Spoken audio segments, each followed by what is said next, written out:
Është kremtuar në kishën e Shionit në Elbasan dita e Shën Joan Vladimirit, e cilësuar si dita që bashkon kombet, pasi pelegrinazhit i bashkohen besimtar nga Serbia, Mali i Zi, Maqedonia e Veriut, Italia e të tjerë. Shërbesat e shenjta u mbajtën nga kryepeshkopi i Tiranës, Durrësit dhe i gjithë Shqipërisë, hirësia e tij Joan Pelushi dhe nga mitropoliti i Elbasanit, Imzot Andon Merdani. Kemi bekimin që të kemi Lipsanin e shenjtit, që ka qenë i bekim për këtë vend.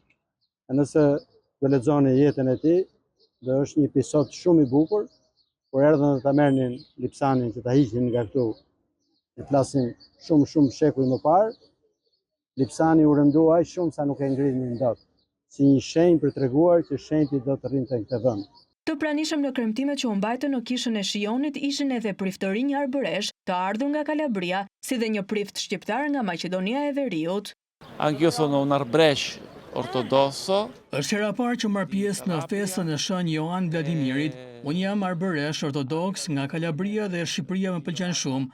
Kjo festë është e rëndësishme se bashkon shumë etni, shumë popull ortodoks. Kjo është ajo që bëjnë shenjtorët në momente të vështira, bashkojnë popujt.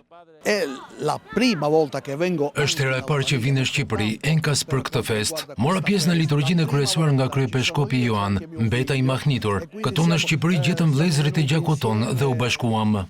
Shën Joan Vladimiri është një nga figurat më të nderuara të ortodoksisë në Shqipëri, i cili kontriboi në përhapjen e krishtërimit dhe ndërtoi disa kisha, ndërto edhe atë në Shion të Elbasanit, ku prehet edhe trupi i tij.